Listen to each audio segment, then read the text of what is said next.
Тэ өнөөдрөөс эхлэн Christmas-ийн тухай бид нар бас нэг нэлээд хоногийн туршид ярих болно. Бид нар насан туршдаа бодож санаж ах хэвээр маш чухал одоо ойлголтынд явдаг. За Christmas гэхээр танд ер нь ямар зүйлүүд ер нь бодогддог вэ? За мэдээж ингээл одоо малын дэвшинд байгаа бяцхан Есүс, тэгээ Мария, Йосеф тэгээ Christmas гүнгүүд бид нар одоо Библиэлд ер нь байдаггүй тэр нэг дурддагдаагүй нэг модны тухай банк боддог те. За одоо ёолк гэж бид нар ярьж байна те. Одоо Christmas tree буюу ногоон мод. За тэгээд ер нь Christmas-ийн энэ одоо дэлхийд даяар Christmas баярыг тэмдэглэж явахдаа Библиэлд байхгүй маш олон юм бас нэмсэн гэдэг бид нар бодох хэрэгтэй байгаа. За тийм дотор ч юу явж байгаа гэлээ. Нэг өвгөн яваад байгаа шүү дээ те. Santa Claus гэдэг. Яг уг нь бол Saint Nicholas буюу тэр хүн чагун тэр нэг одоо Европт тэр дээр үед нэгсэндээ сайн мэдээ түгэж явсан хүн байгаа.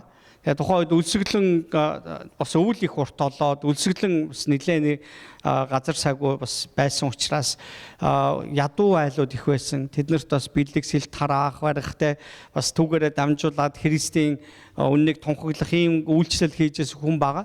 Тэгэд явандаа нөгөөтгийн нэг тийм одоо хүмүүс яг хизэнээс эхлээд нэг тийм ид читтэй өвгөн Christmas-ийн одоо урд орой хурж ирээд айл болгонд ингээд зэрэг ингээд яваад тэ одоо очоод хүүхдүүдийн хүсэжсэн бэлгийг захиалсан бэлгийг нь өгдөм байна гэх. Ингэж бодсон баг да. Боддог болсон. Бүр сүүлдээ бас зарим хүүхдүүд чинь бүр Америк хүүхдүүдийн нэг тийм яриа байдаг шүү дээ. Би ер нь 7 нас хүртлээр Санта Клаус үнэхээр байдаг гэж боддог гэсэн шүү дээ гэд тийм яриаг би уншижсэн. За тэгээд нөгөө нэг Christmas-ийн өнгө гэхээр ногоон өнгөний тухай дурддагж Jain. Christmas-ийн өнгө гэхээр нэг улаан өнгөний тухай ярьж जैन тийм ээ. Улаан цагаан хосолсон тийм өнгөтэй бас чихэр мэхрийн тэнд яваад байгаа шүү дээ. Яг уу ийм юмнууд яг хаанаас гарч ирдгүү? Библиэлд дурддагдаагүй хаанаас гарч ирдгүү гэхээр хүмүүс өөрсдөө итгэл бишрлийг яг тухайн цаг үедээ нэг тунхаглах гэж л оролцсноос л үүсэж байгаа байхгүй. Харин энэ цаашдаа хэрхэн тайлбарлагдаж байна уу үгүй юу гэдгээс шалтгаалж бас уламжлалт болж тогтсон юм нь явандаа юм шашинцсан хэлбэрлөө шилждэг гэдэг хүмүүс тухайдаа тооцоогүй байдаг. За жишээ нь нэг юм таяг шиг хэлбэртэй юм юу байгаа шүү дээ тий. Нэг чихэр байгаа шүү дээ тий. За тий одоо candy гэж ярьж байгаа тий. Can гэж ярьдаг л тий. За тэгвэл чи эн чинь болохоор нөгөө уг нь бэлэгдэл хэлбэр нь болохоор тэр одоо юу байгаа шүү дээ нөгөө Израилийн буюу тэр зүгийн хончтын хэрэгэлдэг одоо таяг байгаа байхгүй. Тэгээ тийм богинохон биш л дээ. Эн чинь бүр нэлээд урт таяг байгаа. За тэгээд тэр таягныхын дээдлний махир байдаг шалтгаан нь жишээ нь ингээд шиг хурган ч юм уу ингээд юунд ус мус шавар шалбаг дунчлаа гэхээр таягаараа ингээд чийжэр нь ингээд оруулж байгаа татаа гаргаж ирдэг. Нэг амьдралын одоо туршлага дээр үндсэн нэг тийм таяг байгаа байхгүй. Тэгвэл нөгөө таягийг нь авчрангуудаа за энэ одоо бидний хончин буюу одоо тэ бурхны маань биднийг хариулж байгаа таяг гэж үзье гэж бод. Тэгэнгүүтээ нөгөөтгөө Christmas-тай холбоотой яаж нөхдөр улаан цагаан өнгөөр яаж улаан өнгө нь болох дээр одоо Христийн цусыг бэлэгдэж ийн гэвэл цагаан өнгө нь одоо бурхны бидэнд үзүүлсэн цагаатгалыг одоо бэлэгдэж байна гэж ийм үүдэлтэй эхэлсэн байгаа. За энэ болохоор тэр Санта Клаусын өнгөтэй ямар ч хамаагүй Coca-Cola-ны одоо сурталчилгаатай бас ямар ч хамаагүй юм байгаа гэдэг өдрөөс ойлгож байна. За Christmas-ийн одоо модны ногоон өнгө болох дээр одоо мөнхийн амьдралыг бэлэгдэж байгаа гэж үзье. Яг тэгэхээр нөгөө модон ч гэсэн тэ гацуур мод ч гэсэн өөрөө яадаг лээ жилийн жил төрөөсөө хагдарч ундаггүй, шаардлагагүй, үргэлж ногооноор байдаг учраас тэ бас бидэнд энэ мөнхийн амьдралыг бэлэгдэж байна гэж үздэг учраас Christmas tree ашигладаг болсон ба. Түүнээс анхны одоо тэр түүх, Christmas-ийн түүх эхлэх үед эдгээр нь байгаагүй гэдгийг бид нар бодох хэрэгтэй болно гэсэн. За харин ч одоо тэр түүх бол 2000 жилийн тэртет болсон бурхан хуучин гэрээний туршид тийм ээ анхны хүн Адам Ева хоёр гим нүгэл дунсан цагаас эхсүүлээд тэднийг хохироосон тэр могоод хандаж өгж хэлж өгөхтэр тэднээс төрөх үр удам тийм тэднээс төрөх үр удам нь чиний толгойг бяцнаас няцалж тэ гიშгэж харин чи түүний өсгийг гимтэх болно гэсэн үгийг хэлдэг. Тэгээ энэ болохоор зэрэг яг нөгөө Христийг одоо буурын сүс буюу сатан тэр могоо, эртний могоо Христийг хэдийгээр загалмаа цовдлуулах ч гэсэн Христ үхлийг ялан амилснараа тэр могоон толгойг нэцгэх гэсэн тийм одоо зүгнэл буюу амлалт байсан багтах.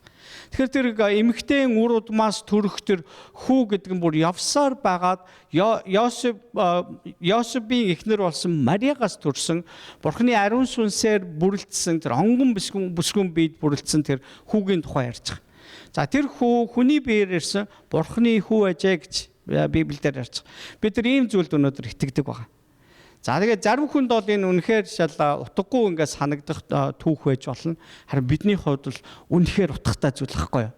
За тэгээд яг энэ түүхийн талаар судлах гэж одоо пастор 9 жил, бараг 11 жил одоо Библийн сургууль сурсан байдیں۔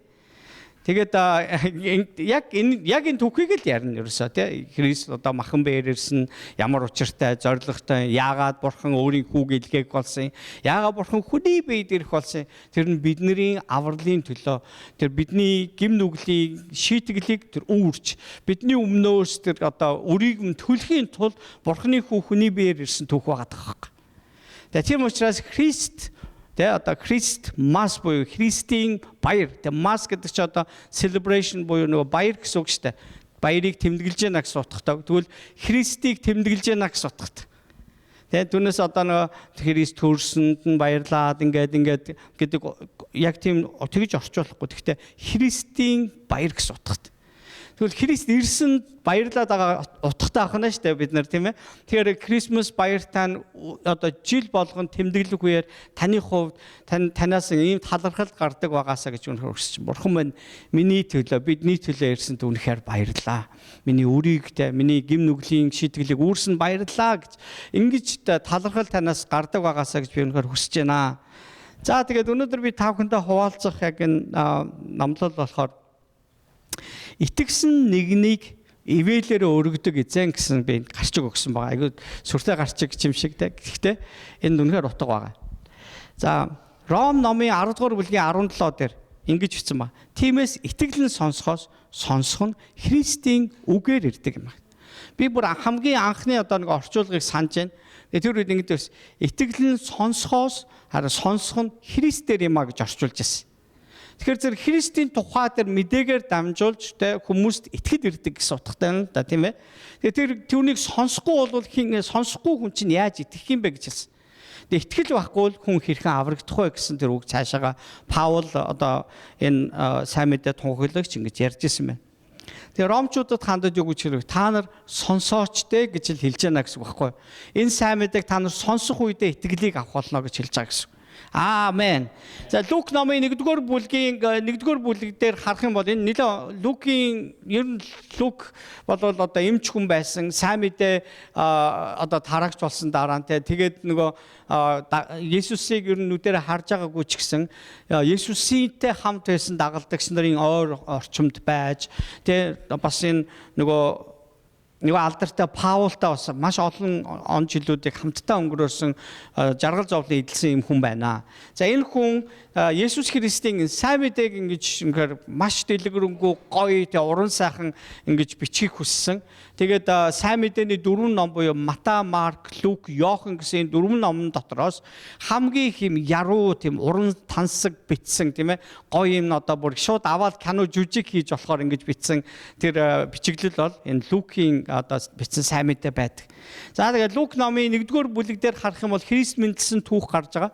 За энэ түүхэнд ийм 3 итгэгч хүний тухай гардаг.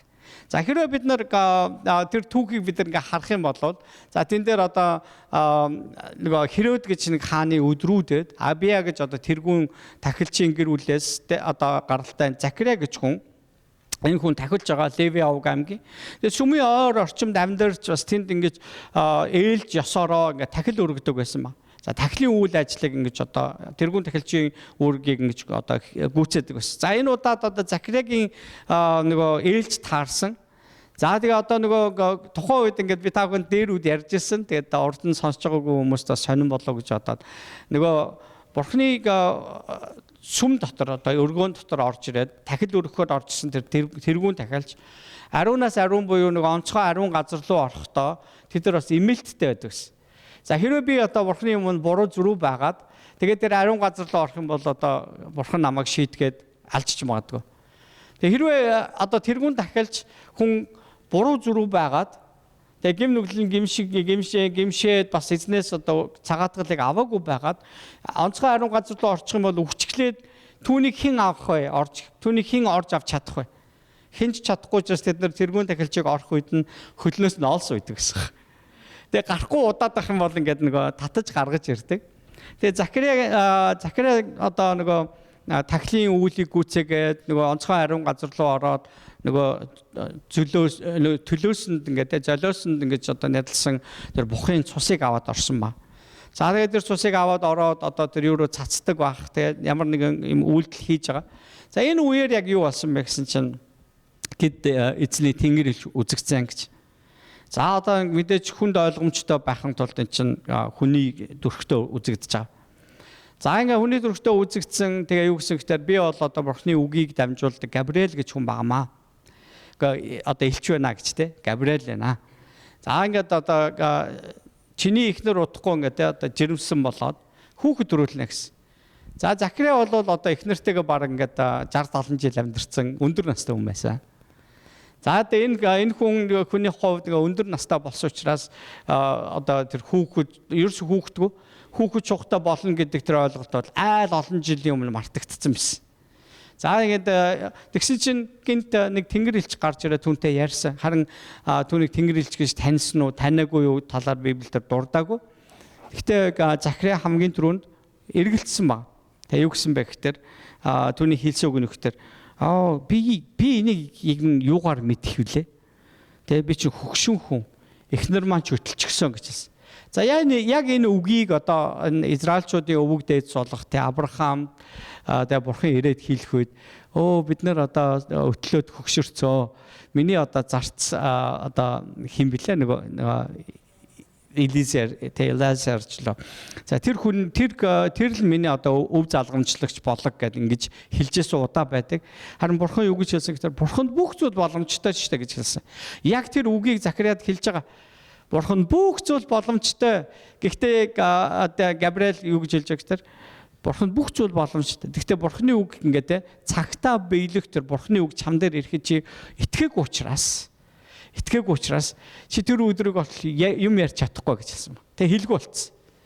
Тэгээд энэ дотор ингээд нөгөө юугаа ингээд өргөж одоо тахилын цусыг цацаад нөгөө үүлээ хийчгээд гарч ирэх ёстой хүн чинь гарчгүй удаад нөгөөдөл чинь сүулдэ татсан уу яасан те нэг тэгээ гараад ирсэн ба. Тэгээ гарч ирэхдээ нөгөөдөг чинь бүр ингээд Захария чинь бүр ингээд сэтгэл нь хөдөлсөн ингээд байдгаараа нэг юм ярих гал оролдоод юу ч ярьж чадахгүйсэн багт.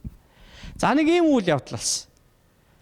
За тэгээд бүр хожимон тэ одоо бүр цаашаа үргэлжлээд уншвал нөгөө одоо жил 10 сарын дараа гэх юм уу тэ одоо эхнэр нь удахгүй жирэмсэн болсныг мэдсэн. Тэгээ өнөөс хойш одоо хүү төрөх үед хүүдээ хэрэг ямар нэр өгөх вэ гэдэг ингээ асуугаад боо юм болсон.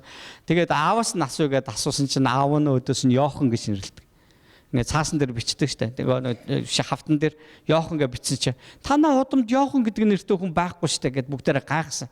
Тэгээ тэр үед нөгөө хин чин Захария чин ингээд бүр нөгөө юу н хилэн чөлөөлөгдөөд нөгөө чин амар чангаар бурхныг магтаж эхэлдэг ба. Тэгээд энэ болохоор чин бүр одоо Лукийн 2 дугаар бүлэг дээр байна уу бүр ингээд айгу урт байгаа баг 60 70 ишлэл ингээд энэ тухай байж байгаа. За тэгээд одоо ийм зүйл болж байгаа. За тэгсэн чинь одоо юуны Израилийн тэр газар нутагт бас нэг юу гэж газар байна. Назар гэж нэг одоо нэг хот байсан баг.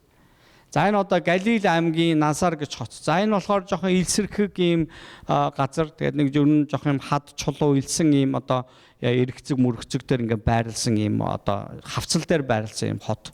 За энэ хотод амьдарч байгаа хүмүүс ерөнхийдөө ямар хүмүүс байсан гэхээр одоо жоохон нэг хэдэн жилийн өмнөх түүх рүү явах юм бол одоо месианик хөдөлгөөн буюу одоо Христ ирэх гэж байна гэдэг бөөн хөдөлгөөн болсон. Ингээ бөө хөдөлгөөн болоод хүмүүс ингээд нөгөө тэр Галилийн нутаг тэр Галилийн нуурын хавцаа ингээд цуглаад бөөнөрөө тэнд залбираад ингээд бурхныг магтаал тэгээд бас одоогийн энэ хаанчлалынхаа эсрэг буруу зүрх юм яриад ингээд ингэж хэлсэн. За тэгсэн чинь Ромын одоо хаанаас одоо Тиберус гэж хаанаас үүдэлтэйгээр тэдний одоо тэр нэг юм хөдөлгөөнийг дарсан баг. Тэгээ бүр ингээд 2-3 мянган хүнийг ингээд цаазаар авсан. Бүр толгоог нь ингээд тэр нөгөө Ромын худалдааны голыг замын дагуу ингээд өлгсөн гэж яддаг байхгүй юу? Загалмаад барьсан гэдэг. За ингээд үлдсэн хүмүүсийг нь аваачаад тэр нэг Назар гэдэг хот руу цөлцсөн баг. За ингээд энэ түүнээс хойш нэлээд хэдэн жил өнгөрсөн. Гэхдээ тэнд Назар цугласан хүмүүс зүгээр энгийн хүмүүс байсан байгаагүй шүү гэж би хэлгээд байна л да. Тэд нар бол уг нь яг үндсэн хүмүүс нь ямар хүмүүс вэ гэхээр яг бурхныхаа үгийг уншдаг. Тэгээ нөгөө бурхны амлсан Месая буюу Христийг тэр аврагчийг хүлээдэг хүмүүс байсан байхгүй. Тэгээ өдөр бүр тэд нар магадгүй залбирдаг эзэн минь нөгөө таны илгээх хүн чинь хаана нөгөө ингэдэг хүмүүс байсан бахал та. Тэгээ нэг залбирлын үеэр нь ч юм уу ямар ч байсан Мария дээр бурхан ирсэн баг. Бурхны тэнгэр элч Габриэл ирсэн баг. Нөгөө мөнөөх элч Габриэл ирсэн гэж байгаа. За энэ тухай одоо нөгөө Матай номон дээр, Марк номон дээр, Лук номон дээр бичсэн баг. За тэгээд ирээд би одоо бурхны одоо үгийг одоо зарлж явж байгаа. Габриэл байна.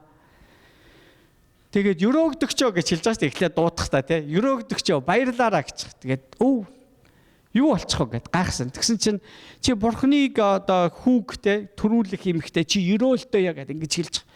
Тэгэд юу болж байгаа гайхаад ингээд ингэсэн чинь би одоо бурхны үгийг чамд авчирч өгч байна гингүүд юу гэж хэлж байгаа хэвээр би онгон атал энэ хэрхэн бүтгэлээ гэж би чинь онгон шүү дээ би хүнтэй сууж амжаагүй байгаа штэ би Йосеф гэж залууд надтай сүйт тавьсан би тэрийг хүлээж байгаа хүн шүү дээ энэ чинь болоогүй байгаа штэ гэсэн гэд үгүй чиний наадах чинь Йосеф юм биш бурхны хүү юм а гэж хэлсэн. Бурхны сүнсээр бүрэлдэх хүү юм а гэсэн утгатай үгийг хэлж байгаа. За ингэнгүүт нөгөө эзний таалалд хэрвээ би нийцсэн бол таны айлцсан болгон тань биелэх болтугай гэсэн тийм утгатай үгийг хэлээд Мария хүлээж авч байгаа яг тийм түүх гардаг. За ингээд үүнээс хойш биш яг үүнээс хойш нэг хэд хоногийн дараа Мария ерөнхийдөө бол жирэмсэн болсноо мэдж байгаа. За ингээд нөгөөдөг чинь нэг хэсэг хугацаанд аав ээж нь явуулсан уу яасан та нэг ямар нэг юм болсон. Тэгээ өөрийн одоо нагц эгч Элизабетийн рүү явсан. Өөрөөр хэлбэл Захариагийн гэрлөө явсан ба. Тэгээд тэнд очисон чинь юу болсон гэхээр нөгөө Элизабет их чинь олон жил одоо хүүсэр одоо хүүхдөрүүл чадахгүй байжгаад бурхны өрөөлөөр хүүхдтэй болжээ гэдэг мэдээ хав орд дуулцсан байсан. Тэгээд тэрнийг тийшээгээ бас нэг бодлын хамтдаа залбирах гэсэн үү, бурхны хийж байгаа ажлыг харах гэсэн үү, тэ одоо яг юм бас жоохон хэцүү нөхцөл байдал тохиолдож байгаа шүү дээ. Одоо яах вэ гэсэн тийм нөхцөл байдлын үед нөгөө итгэлийн хүмүүс рүү явахаар шийдсэн байж болох юм. Бурхны хийж байгаа ажлыг харахаар явсан байж болох юм.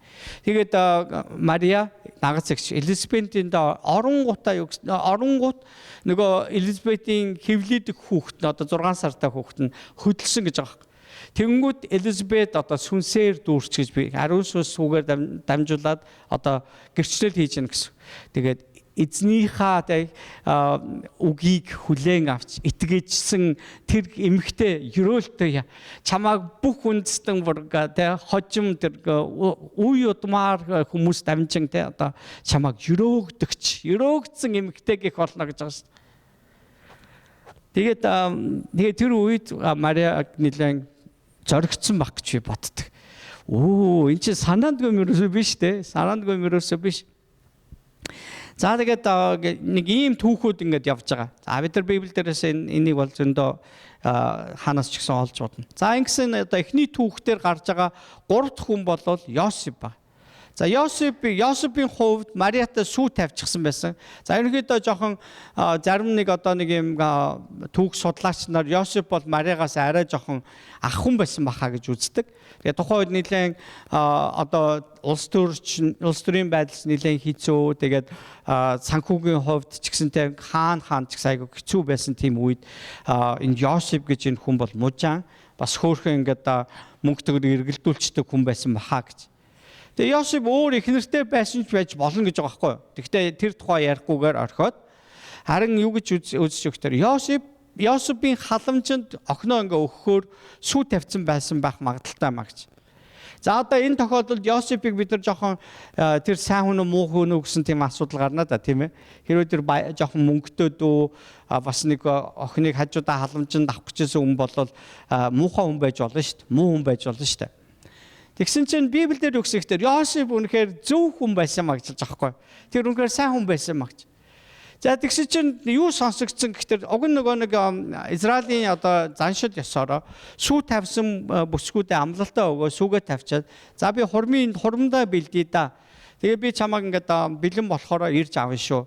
За тэгээ одоо сүр бүсгүй хувьд бие одоо ариунаар сахиад тэр өөрөө ингээд бас өөрөөсөө шалтгааллах зүйлсүүдээ бас бэлддэг баг. Харин болзооц залуу бол гэрлүүгөө очоод тэгээд одоо өөрийнхөө эхнэртэйгээ байх өрөөгөө бас өшөө хідэн хүүхдүүдтэй болъё гэж бодож тэдэнцээ зориулсан юм өрөөнүүдийг мэддэг байхгүй байшингаа барьдаг.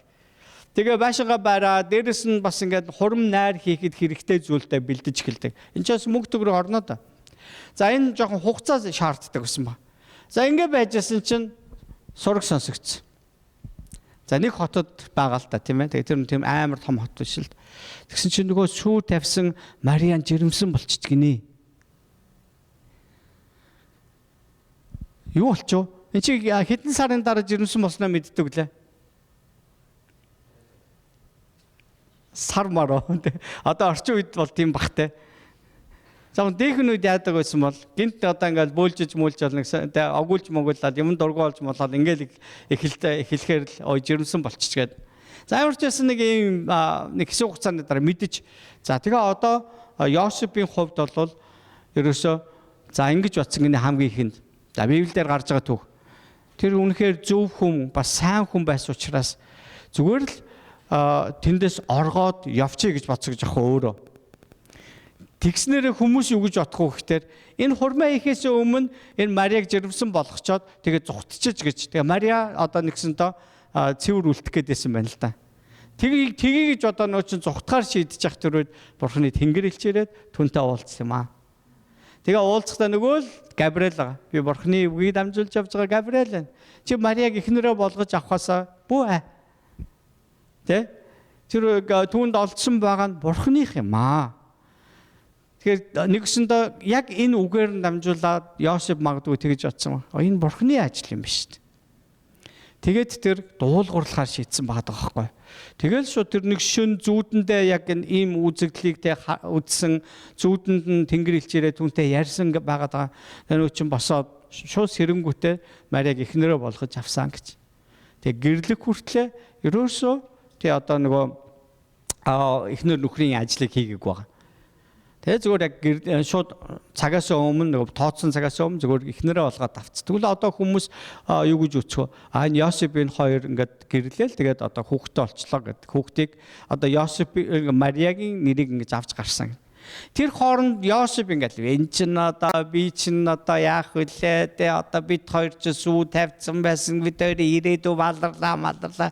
Яа зүрийн үг ерөөсөө яриаг учраас Библиэлд бичээгүй л гэсэн үг. Босчроос шууд тэр дуулууртаагаар үүнийг хийсэн гэж. Тэгэхээр Йосеп ийм хүн байжээ гэж. За өнөөдөр энэ гурван хүний тухай ярих гэдэг байна гэсэн. За өнөөдрийн бүх одоо номлолын ер нь 45% нь ярьчих шиг боллоо.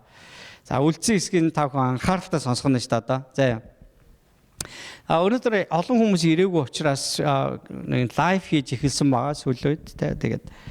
За сүмийн эргэн тойронд үйлчилсэн, олон жил үйлчилсэн Захария тахилч Эгэл жирийн охин Мария чимээг бүхэн дуулууртай Йосеп нар гуруула тэнгэр элчийн мэдээг хүлээж авсан ба. Гуруула хүлээж авсан. Гэхдээ хариу үйлдэл нь өөр бас үр дүн нь тийш өөр бас харагдаж байгаа юм чинь. За Бурхан өнөөдөр та бидэнтэй яриул бид нар итгэлээр хүлээж авах уу эсвэл дотроо эргэлзэх үү? Энэ таны одоо бүхэл карьерийг таны одоо ингээд өөртөө тогтоосон байгаа амьдралын хэв маяг бүгдийг нь эвдэж магадгүй яг ийм үг ирж гэж бод. Та үүнд дуулуурлах уу гэдэг асуудал. Эсвэл эргэлзэх үү? Нэгдүгüүрт нь би Захариагийн тухай ярьчих. За Захария мэдлэг туршлагатайч тэр итгэл алдарсан нэг байжээ. Мэдлэг туршлагатайч итгэл алдарсан нэг байж. Яг одоо шашны зан үйл буюу одоо яарч хөөрдөг тэр одоо итгэлийн онол сургаал одоо тэр Библийн дагуух одоо тэр мэдлэг эдэр дээр бол үнэхээр итгэлтэй хүн шиг харагдаж байгаа. Яг бодит амьдрал дээр энэ хүн яаж гэнэ? Би айл хэдийн хөгшөрсөн, эхнэр маань айл хэдийн хөгшөрсөн. Одоо хүүхэд гэдэг бол ерөөсө боломжгүй гэж хаалгыг хаацсан байсан болох. Хаалгыг хаагаад түлхүүрийн айлны газар мартцсан. Чойшлол. Бид нар амьдралын нэг олон зүйл дээр бид нар амьдралынхаа бүх хил зүйл дээр бурханд итгэдэг юм шиг одоо санагдаж байгаа. Сүм дээр ирэхээр айгүй итгэлтэй байгаа зөв нь бол та хүн итгэл мэдрэгдээд байгаа хэвээр. Сүм дээр ирээд бүтэнсээ өдөр яриад гэж суугаар ингээл ярих таар тийш үнээрээ мэддэг юм ярьлаа гэл ингээд суучих. Яг амьдрал дээр ингээд нөгөө таны бодож санаагүй зүйлүүд нөхцөл байдлууд өөрчлөгдөхөд танд итгэл чинь яг ямар байгааг сануулдаг гэсэн утгатай байхгүй юу? Энэ бол үнэхээр ярихад амархан бас туулахад шийдэхэд тийм ээ шийдвэр гаргахад үнэхээр хэцүү зүйл байна. Захария мэдлэг туршлагатай байсан ч туршлагатай чадвартай хүн байсан ч яг энэ хэсгээр итгэл найлуудын алдарсан байсан хүн байна. Лук номын 1-р бүлгийн 5-аас 20 дээр гарч байгаа түүх. Тахилч. За энэ хүн тахилч хүмүүс. Тахилч хүн гэдэг чинь одоо нэгсний пастор байхгүй. Би бол тахилч хүн байгаа. За ингээд тахилч хүн байж бас бурхны үгийг мэддэг хүн байна. Номлож момлаад энэ нэг вангел гэж хүн чинь ингээд байна. Бас залбирч байгаа л харагдаад байна заяа. За ингээд одоо сүмийн иргэн тойронд үйлчилдэг. Олон жил явлаа, олон жил үйлчиллээ. За энэ ч та үнэхээр л одоо мондог юм даа л гэж бодогдохоор хэмжээний заяа. За ингээд мэдлэг, чадвар, туршлага нь ерөөсөө бидний итгэлийг бүрэн харуулж чадахгүй. 2-3 хүн тэл байлаа. Тэ хүний одоо мэдлэг, чадвар, туршлага нь ерөөсөө хүний итгэлийг бүрэн харуулж чадахгүй л гэж хэлж.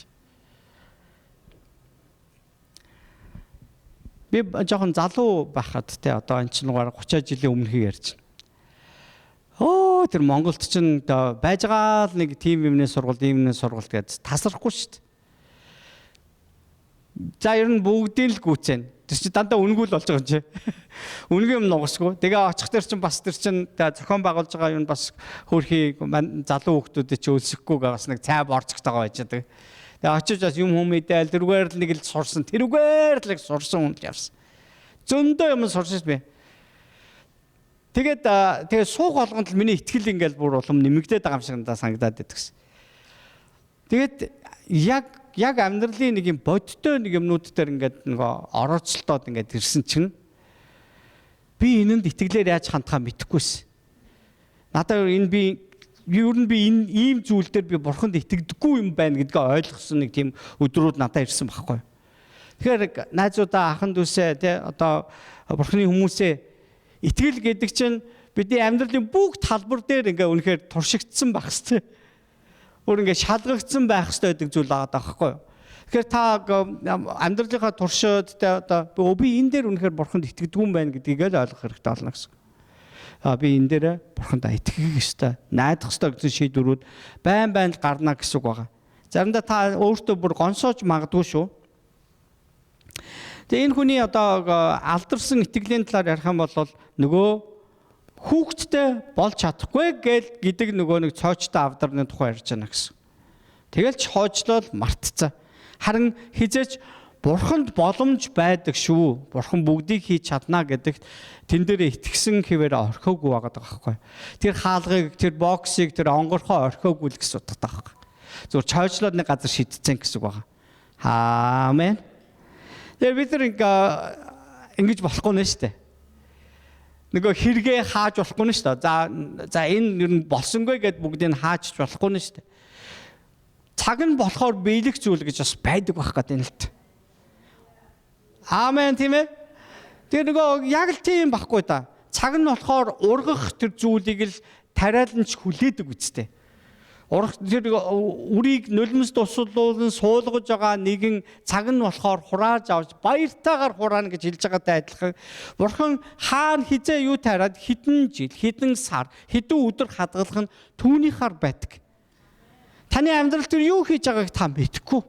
Тийм учраас нэг л өдөр таны хүслээр болоогүйгийн төлөө та бүх зүйлийг болохгүй, энэ бүтэхгүй юм байна. Энэ бурхан байхгүй байна гэж орхичл байгаа бол энэ бол алдарч байгаа итгэл гэсэн үг байна. Бидэрт ийм зүйл зохирохгүй нэ шүү дээ, тийм ээ. Захария бурханы хүчийг биш, өөрийн нөхцөл байдал дээр анхаарсан байсан учраас түүний итгэл алдарсан гэсэн. За үр дагавар нь юу болсон гэхээр харагтун Габриэл хэлж байгаа шүү дээ, Тэнгэрлэгч.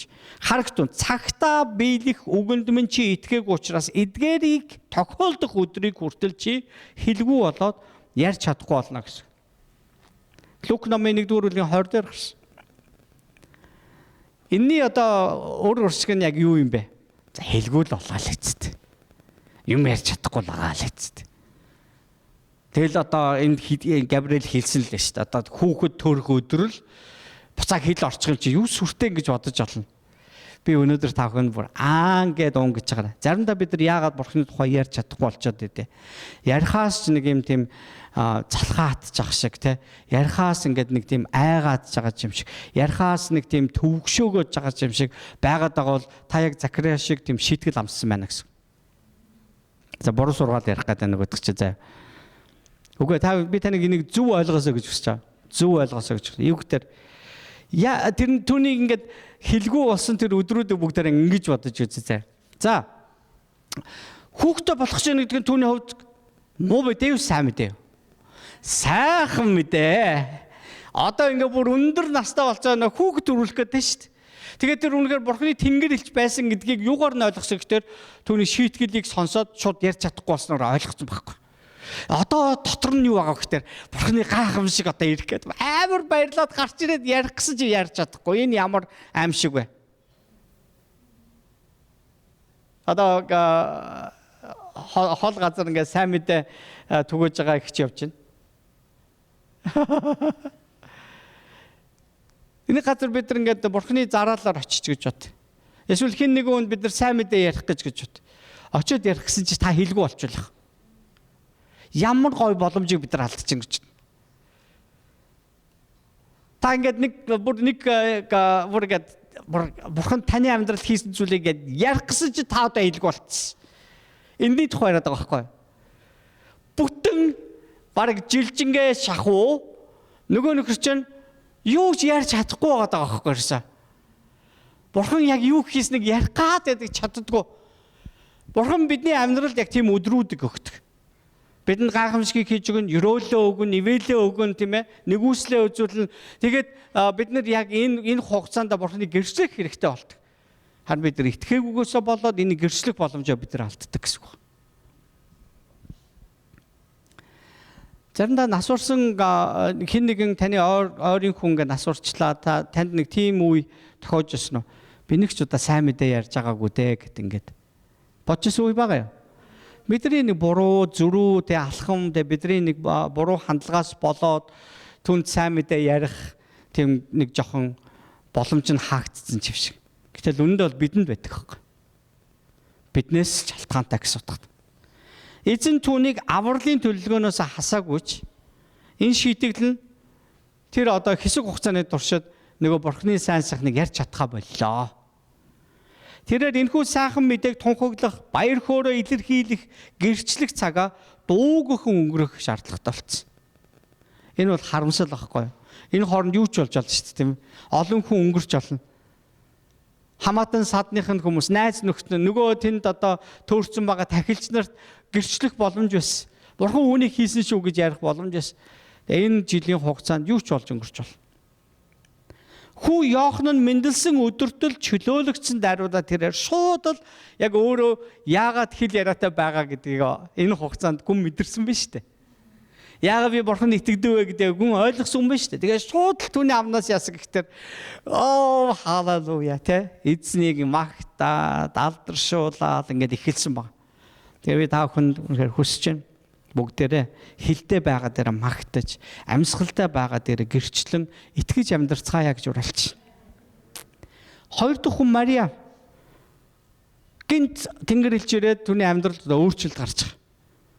Яг ярьсан юмыг яг яаж биелэх юм бэ гэдэг зүгээр хүсэл тавьж асуусан. Гэхдээ сайн ойлгоогүй. Гэхдээ энэ бол Бурхны ариун сүнсний хүч чадлаар хийгдэж байгаамаа гэдгийг хэлэнгүүд энэ итгэлтэй эмэгтэй учраас за Бурхан л хийж байгаа бол окей. Би өөрийгөө өгнө. Тэгэхээр энэ хүн бол энэ залуу эмэгтэй боловч тэр аль хэдийн тэр Бурхны төлөө өөрийгөө өгнө, зориулна гэсэн тэр шийдвэртэй байсан нь харагдаж байгаа байхгүй юу? Харж байна уу? Тэгэхээр бид нар ийм байж чадж байгаа юу? Үүнд бид хэрвээ бид нар бэлэн биш бол бидний итгэл яг хаана явж байгааг бид нар бас шалгуулж байна л гэсэн үг аа. Асуусан боловч тэр эргэлзээгүй. Түүний асуулт нь юу вэ? Лукийн 1-р бүлгийн 34 дээр би онгон атл энэ яаж бүтэх вэ гэж ингэж асуусан. Закария болохоор зэрэг бүцэхгүй штэ гэсэн тийм нотлогоо ингэ шаардсан болол Мария бол болно шүү дээ гэсэн тайлбарыг хүссэн байгаа байхгүй. Итгэлтэй хүний дуу хоолой сонсогдож байна.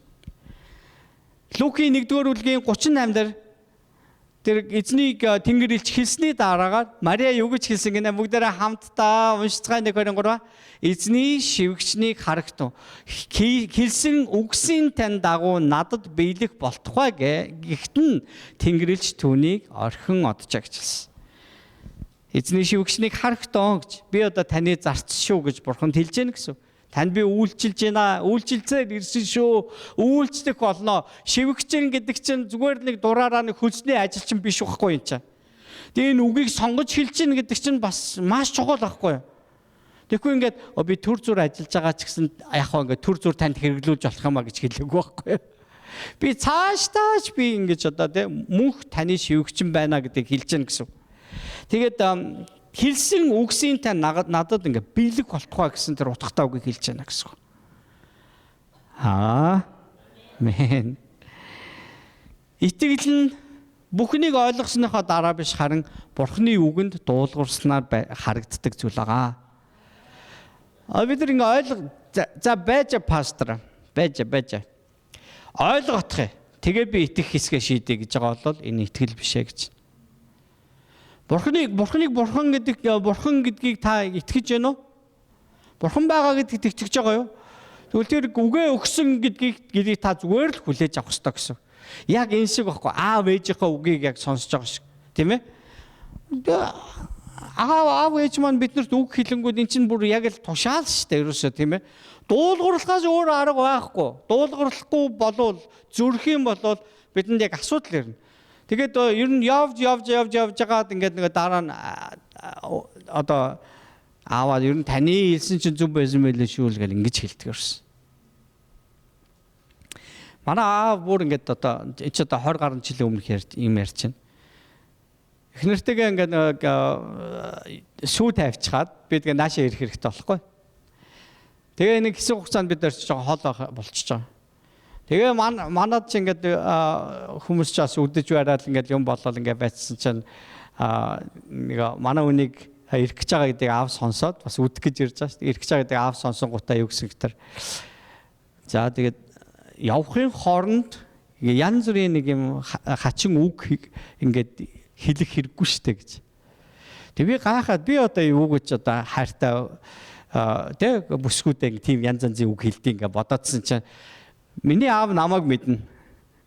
Тэгээ би чинь бас яг миний хажууд байх юм бол та нар ер нь тэсэхгүй дээ. Уучлаарай. Жохон нэг хиг амар муухай үг хэлэхгүй тийм ээ. Хэлдэггүй тий. Үгүй гэж шээ. Сэгсэрсэн шүү толгоо сэгсэр. Зүгээр миний нэг юм явуулаад байгаа үг мөгөнд бол хүн ер нь уурлахаар байхгүй заримдаа. Тэгээ ингээ нэг заримдаа нэг хиг гэдэг нэг хэлж байгаа үгийг бол заримдаа ойлгохгүй хүмүүстэй. Манай гэрийнхэн бол тэрийг мэддэг. Бүр тэр тусмаа миний аав ээжээр намайг мэдчихэж шít.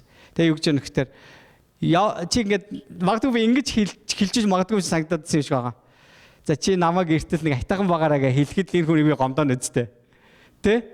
Чи үнэнч байж шүү. Намайг хүлээш чи ингээд тэгээд дэмиш шүү гэж хагаад явчвал эн чинь бүр тийм үгийг л битэн хэлээрэ гэж аав хэлж байгаа байхгүй.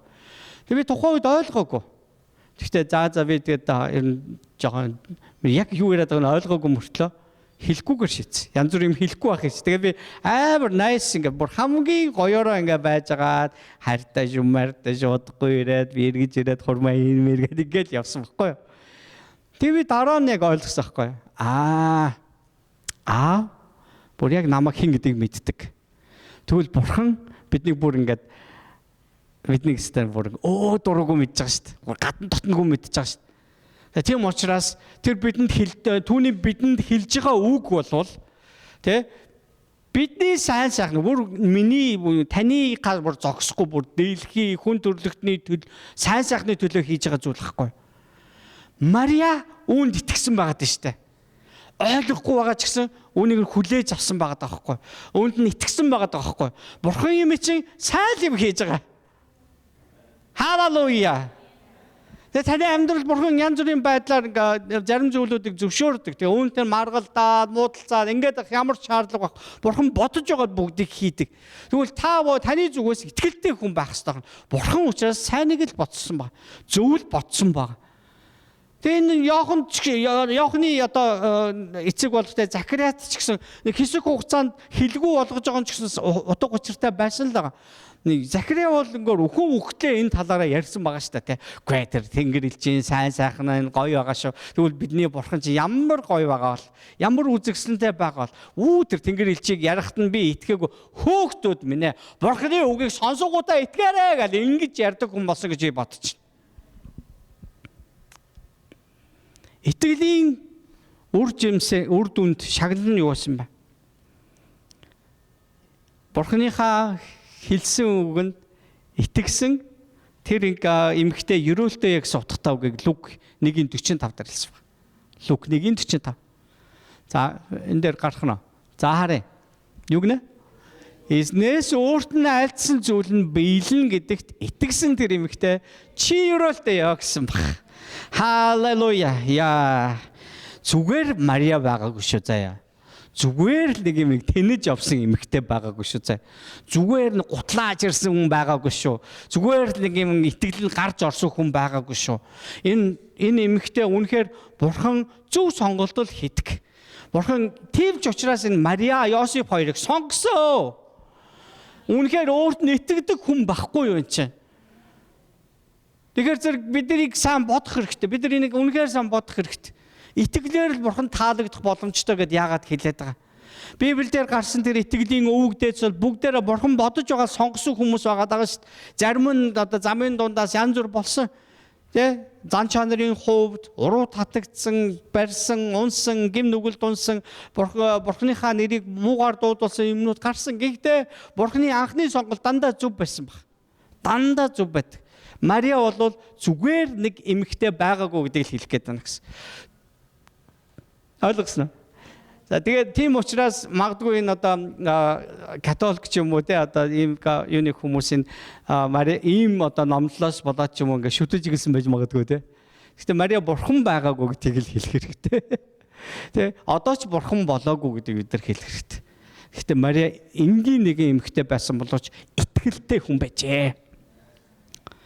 Тийм учраас эзнээс өөрт нь айлсан зүйл нь өөрт нь биелнэ гэдэгт итгэсэн тэр эмэгтэй ерөөлтэй гэж ингэж хэлсэн. Итгэл, айд, санаа зовлоныг баяр хөөр тэ эгэл нэгнийг бурхны ажилд оролцуулахаар ийм л хүчтэй зүйл ах гэдэг байна гэсэн. За 3 дахь хүний тухай ярих гэж байна. Хиний тухай ярих гэж байна одоо? Йосефийн тухай ярих гэж. Чимээгүй хэн л хүн байгаа байхгүй юу? Йосеф тэгж ярьжээ, ингэж ярьжээ гэж юусе бичээгүй. Тэгээ чимээгүй хүн, тэгтээ итгэлтэй, дуулууртай ийм хүн байжээ. Матай 1-р бүлгийн 18-аас 25 дээр харах юм бол тэн дээр яг нөгөө Йосефийн үйлдэлийн тухай гарч байгаа. За Есүс Христийн хүү мэндэлжээ. Мария Йосефтэй сүү тавиад ир нийлэхээс өмнө ариун сүнсээр хөвлөдөг хүүхэд олсон нь мэдэгдсэн ба. За энэ үед нөхөр Йосеф нь зөвхт хүн байсан бөгөөд Марийг олонний шившиг болгохыг үлгүссэн тул түүнээс нууцаар салах бодолтой байж.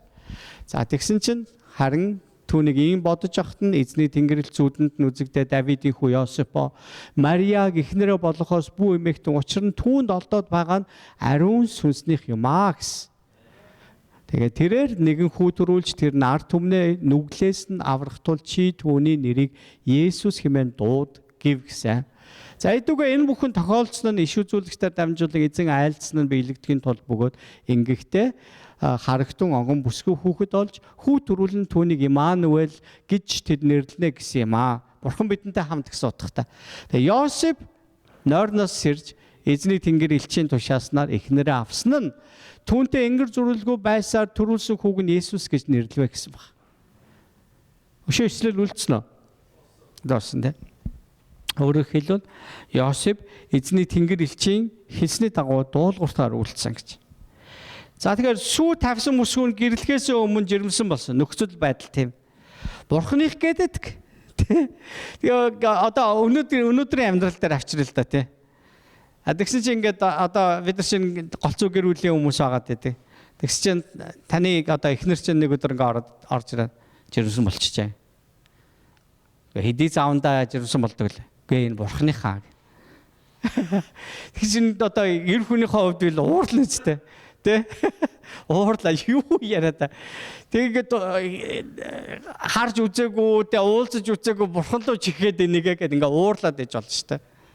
Энэ бол айгүй тийм хэцүү нөхцөл байлаа. Яваас тэгээ цаашлах бол нэр хүнд нь халтай, ирээдүйд нь тэ бизнест нь халгаатай байж болох юм нөхцөл үүсэж байгаа. Гэхдээ бурхан бас Йосефийг зүгээр орхиог баг. Тэгээ түүнтэй уулзсан. Түүнтэй ярьсан. Бүр зүүд нойронд нь чултгоо ярьсан ба. Зүүд болгон үнэн биш л дээ. Гэхдээ зүүд болгон бас бодтой биш байдаг. Харин энэ зүүд бол бодтой байсан баг. Тэм учраас Йосеф үнийг мэдэрсэн. Би бол Йосефийг тэгж бодохгүй. Шөнө болгон ингээл зүүдэндээ ингээл Мария жирэмсэн болчих гэж босч ирээ. Хэний хүүхдийн нат гэж асуугаад нөгөөдг нь бурханых гээл. Тэнгүүд нь дахиж унтаал бурханыхын байнаага болсон гэж би бодохгүй. Зүгээр л ерөөсө тэр үед зүүдэнд нь тэнгэрлэгч түүнтэй ярьлаа гэж байгаа байхгүй. Бурхан бүх зүйл боломжтой. Амен. Тэнгүүд одоо бурханы үгэнд шууд итгэж байгаа явдал энд гарч яана гэсэн үг. Магадгүй одоо Йосеф яг юу хийсэн талаар энэ бичигдээгүй бахалт. Итгэлийн хүн учраас нөгөөдөг чинь бас ингээд зүрхэн зовлонтойгоо учраас босч ирээд бурханы өмнө залбирсан байж болно те. Бурхан минь надад батадгаж өгөөч. Энэ үнэхээр таны хийж байгаа зүйл мөн үү? Үүнийг би итгэлээр хүлээж авах уу? Би үүнийг дагах ёстой юу? Дуулуурлах ёстой юу? Надад ингээд үнэхээр үүнийг ойлгоход нь туслаач. Би ойлгохгүй байсан ч энийг би үнэхээр яг итгэлээр хүлээж авах туслаач. Магадгүй тэр залбирсан баг. Гэтэ Йосеф шалтгаглаж олон юм ярилгүйгээр дуулуурсан юм шиг надад санагдчих. За ингэж итгэн дагсныхын шагнал нь юу байсан гэхээр аврагчийг өсгсөн. Тэ бурхны ажлын нэг хэсэг болж оролцсон юм гайхалтай ивэл болсон байна. Амен. Тэгээ зарим итгэл чимээгүйхэн боловч Тэнгэрлэг үйлсийн тийм хур их нөлөөтэй байдаг гэдэг бид нар харж байна гэсэн. Йосефийн талаар яг зөвхөн энэ одоо сайн мэдээний номны энэ хэсэгтэр л гарч байгаа. Тэгээ Йосеф Мария хоёр ч бүр Бэтлехэм рүү явж байгаа шүү дээ. Хол газар явж байгаа шүү дээ. Хэдэн ч километр гэдгүүлээд ирж 100 хэдэн километр газар. Тэгээд тэд нар чинь яваа. Тэгээд бүр малын хоноглчих байр олдохгүй. Ягаад гэвэл хүн амын тооллого болоод газараас хүмүүсээ тэр Иерусалим хавцаа цуглцсан. Бэтлехемийн бүх буудлууд тэр чигээр ингээ бүр битүү байсан. Давид нэг Йосефийн төрлөг хот болохоор Бэтлехем байгаа даахгүй. Тэгээ тэнд хүн амын тооллогот оролцохоор ирсэн чинь хонох байр байхгүй. Гэтэл нөгөө жирэмсэн эмэгтэй чинь одоо өвдөд эхэлсэн. Тэгээ бүр сандраад гүйж явсараад арай гэж нэг юм малын нэг сарвч олцсон. Тэгээ тэр эзэн нь энд л хоноглодоо та нар одоо салхи шуурганд бас та нарыг өрөвдөд ингээ оруулсан баг. Тэнд Мария хүүг төрүүлсэн багтаа байхгүй. Тэгээд түүнээс хойш нэг Бэтлехэм хавцаа ингээд нэг ойролцоогоор нэг 2-3 жил амьдарсан юм шиг байна. Тэгээ нэг орны мэргэд ирж байгаа шүү дээ тий. Олон жилийн 2-3 жилийн дараа. Тэгээ нэг тоодлоор буюу одоо нэг 2-3 настай болсон Есүсийг тэд нар харсан гэж. За ингээд тэд нар чинь мөргсөн барьсан ингээд ийм болсон. Харин тэр үеэр Херод гэж хаан одоо ирээдүйн хаан болох гэж байгаа хүн хүү төрсөн байна гэж мэдэнгүүтээ тэр хавийн бүх одоо 2 наснаас доош бүх хүүхдүүдийг алуулсан гэж. Харин энэ үед дахиад нөгөө эзний тэнгэр хэлж Йосефийн зүрдэнд сануулад тэгээд Египт рүү явсан. Египтэд 3 жил болоод одоо Есүс нэг ойролцоогоор 5 орчим настай болсон. Тэгээ буцаж ирэх гэсэн чинь хүний нутагч хэцүү л байгаа шүү. Тэгээ буцаж ирэх гэсэн чинь нөгөө нэг алуурчин хааны чинь хүүн бүр ингээд амар харгас нөхөр ингээд одоо хаанчилж байгаа юм байна. Тэгээ эзний тэнгэрлэгч болгоомжлуулсан учраас тэд нар Назар хот руу буцаж явсан байгаа таахгүй. Тэгээ Библиэр юу гэсэн гэхээр хэдийгээр тэр Бэтлехэм төрсөн боловч тэр Назарих гэж дуудагдах болно гэсэн шалтгаан нь юм а гэсэн. Тэгээд тэд Есүсийг 12 настай байх үед шашны нэг баяраар тэд нар Иерусалимын сүмд орж ирж байгаа. Тэгээд Есүс тэнд ингээд үлдчихсэн. Сүмд ингээд одоо тахилч нартай ингээд бүр ингээд хуулийн багш нартай Бурхны үгийн тухай ингээд тайлбарлаад яарч ингээд чөлөөдөө асууж ясан. Тэгээд тэд нар олцоход хүү мэнтэй юу л ингэж бидний ингээд сэтгэлийг зовооваа гэсэн чинь намайг хаана байх ёстойг маань та нар мэдэн шүү дээ гэж. Би эцгийнхаа хүслийг гүйцээхээр ирсэн гэдгийг та нар мэдэн шүү дээ гэж хэлсэн. Энэ өдрөөс хойш Йосефийн тухай гараагүй Библиэлд. Йосеф арай Мариагаас жоохон арай ах байсан учраас нэг олон жил тэрнээс хойш амьдраагүй. Тэгээ нас урсан юм шиг байгаа байхгүй. Тэгээд Мария Есүсээс хойш Йосеф тэр хоёрын дундаас магадгүй тэр Йосефийн дагвар хүүхдүүд ч байсан байж болно тийм ээ. Тэднээс тэдний дунд төрсэн бас 4 5 магадгүй 6 ч тийм ах トゥ байсан баг. Үүрэг толгоолсон эмэгтэй. Тэгээ ямар хитгэлтэйгээр энэ он жилүүдийг туулсан гэж бодож. Харин Есүсийг 33 нас хүрэх үед Есүс 3 жил Бурхны хаанчлалд тунхаглаж аваад загламаа дээр цовдлогдох үед тэгээ Мария юу харсан гэж эзэн аль хэдийн надад энийг сануулсан. Тэр Бурхны үнэхээр хүү гэдгийг харж байгаа. Тэгээд загламаа дээрээс Есүс Мариад хэлж байгаа шүү дээ. Эмэгтэй. Тэгээ хажууд нь зогсчихсан өөрийнх нь тэгээ дотн дагалдагчтай. Энэ чиний хүү гэж хэлж байгаа хөөх тэ. Одоо нөгөө ээжээ гэж дуудажсэн үе одоо өнгөрсөн. Өөрөөр хэлбэл эмэгтэй Бурхан чамайг хэрэглэлээ. Ажил чинь энэ хүрээ дуусч байна. Тэгээ чи Бурханы ажлыг харлаа. Бурхан ямар авралыг тэ ямар аврагчийг дэлхийд илгээснийг харлаа. Одоо загламаа дээр ам тавьж байгаа тэр хүү одоо Бурханы тэр ариун хураг гэдгийг чи харлаа. Үүнээс хойш чи Бурханаар аврагдсан нэгэн болох болно гэдгийг харуулж хэлсэн гэсэн утгатай. Мариач, Йосефч итгэн дагсны шагналын ёс тэд аврагчийг өсгсөн. Бурханы ажлын нэг хэсэг болсон. Заримдаа итгэл чимээг үхэн боловч Тэнгэрлэг тэр үйлсийн хурх нөлөөг авчирдаг гэдгийг харуулж байна гэсэн. Өнөөдөр бид нар эндээс юу санаад үлдэх ёстойг вэ? Захария итгэгч хүн байсан. Гэхдээ тэр олон жилийн туршид тэр байнгын давтагддаг нэг хэм маягтай амьдрал донд ийм өөрийнхөө нэг тийм залхсан байдлаар эсвэл зарим нэг хэсэг дээр ингээд бүтэхгүй боломжгүй юм байна гэд өөрийнхөө нөхцөл байдлаас үүдэлтэйгээр өндөр настай болсноос шалтгаалаад ингээд хаачихсан тий одоо боломжгүй хаачихсан тийм зүйлүүд байсан. Гэтэл энэ Бурхны хувьд боломжтой байсан гэдэгт зүгээр дуустал итгээгүй байсан нь түүний гаргасан алдаа баг. Гэхдээ Бурхан түүнийг авралаас хасаагүй штэ. Гэхдээ түр зур түүнд мэдүүлсэн. Энэ түүхийг яагаад Библиэлд үлдээсэн гэж бодож байна? Бид ч гэсэн өнөөдөр Бурханыхаа үгэнд халуунаар итгэх ёстой гэдгийг хэлж байна гэсэн. Захария эргэлцсэн тэгээ хэсэг зур хэлгүй болсон. Эргэлцэх юм бол бид нар итгэлгүй байх юм бол тэрнийхээ төлөөсөө бид нар бас заримдаа амсдаг шүү. Энд гэхдээ Бурхан биднийг заа сургаж байгаа гэж ойлгож байна. Мария итгэсэн, тэр өрөөгдсөн. Йосеф дуулуурсан, тэр хэрэглэгдсэн гэдэг бид нараа санацгаая. Иврэ номын 11-р бүлгийн 6 дээр итгэлгүйгээр таалагдана гэдэг боломжгүй маа. Учир нь Бурханд ойртон бүү хүн тэр байдаг гэдэгт болон өөрийг нь хаагчдад тэрээр шагнагч нь болдог гэдэгт итгэх ёстой гэсэн. Дахиад харцгаая. Итгэлгүйгээр таалагдана гэдэг боломжгүй юм аа. Учир нь Бурханд ойртож байгаа хүн тийм ээ. Тэр байдаг гэдэгт болон бас тэр түүнийг өөрийг Бурханыг хаагчдад Бурхан өөрөө шагнагч нь болдог гэдгийг итгэх ёстой гэж хэлсэн ба. Халелуя. Бид нар өнөөдөр энэ дэлхий дээр ингээд Бурхан минь намайг танд итгэсний минь төлөө ийм ч машин ийм ч юмар ингээд шагнаад өгөөч л миний хүссэн зүйлийг өгөөч л гэдэг. Яг үнэндээ хамгийн том шагнал юу гэж? Бурхан өөрөө бидний аав болж, Бурхан өөрөө биднийг өөрийнхөө гэр бүлд оруулж байгаа чинь хамгийн том шагнал байгаа даахгүй. Яагаад гэвэл Бурхан өөрөө мөнх оршигч түүний гэр бүлийнхэн мөнхөд амьдрах болно. Тэнд үнэхээр өвчин, зовлон, айдас, хүйдэс, харанхуй гэж байдаггүй. Бурханы алдраас цацарсан гэрэл гэгээ тэр мөнхийн ам урсан газар байхгүй. Түүний хүүхдүүдэнд мөнхөд жаргалтай амьдрах тухай ярьж байгаа. Газар дэлхий дээр бидний туулж байгаа нэг юм төр зүрийн амьдрал бол энэ шагнал яг үнэндээ биш. Энэ бүрэн шагнал ерөөсөө биш ээ. Бурхан биднийг энд нэг зоригтойгоор авчирсан.